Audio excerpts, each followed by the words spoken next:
Hello, everyone. This is Dennis Sanders, host of Church and Main, a podcast for people interested in the intersection of faith, politics, and culture. I just wanted to leave a short message to let you all know that Church and Main is going on a short break. There won't be any new interviews this week or next.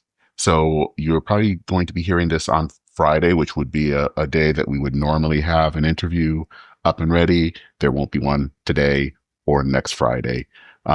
So the next new episode will be coming out on August 29th. I'm going to be out of town for part of the time. And also, since I also have an actual job as a pastor of a church, I'm going to be trying to get ready for the fall. When I return, you might see some changes to the podcast. No, I'm not changing the name of the podcast again, but you will see a slight change in the direction of the podcast, maybe some different images, and I'll explain that when this podcast returns in late August. In the meantime, I do hope that you will listen to some of the past episodes, especially I'm going to put in the show notes the last 3 episodes, or actually it'll be 3 episodes. One with Amy Montravati, another one with Chris Gertz, and then one with Drew McIntyre. They all offer some helpful insights to the current situation that we find ourselves today as Christians in the United States. If you've already listened to them, I hope you will consider listening to them again. And I also hope that you will consider passing them along to others who might want to hear this message. I also want to just say quickly, thank you. Someone has given a donation through Buy Me a Coffee. Thank you so much for doing that. That helps a lot, helps to make sure paying for the resources that make this podcast happen. I finally want to share an observation about something. It's not a surprise. I follow politics. I'm interested, of course, how politics and faith intersect. And I, of course, listen and read a lot of people online. And it's just funny. I've read something by a little bit of something by Andrew Sullivan, another thing by Chuck Todd. And wow, their outlook is quite depressing. And that's not surprising if you listen to the news. But it almost feels like in some ways it's either that democracy is over or it's almost over. They are at a loss of why political parties, the big business, and the media would just fold and kind of do whatever Donald Trump tells them to do. And I understand that to a point. These are dark times.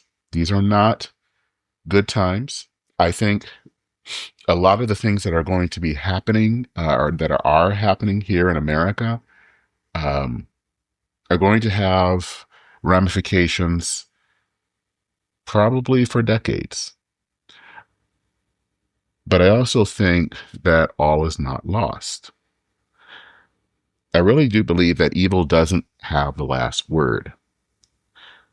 And for a long time, I really didn't understand or get the Magnificat, which is found in Luke 1, verses 48 to 55. But I have to say that in the last few months, I have started to understand that more. I mean, I totally now get what Mary was saying, that she was giving thanks to a God that could bring down the proud and lift up the lowly. I believe that because we need it now.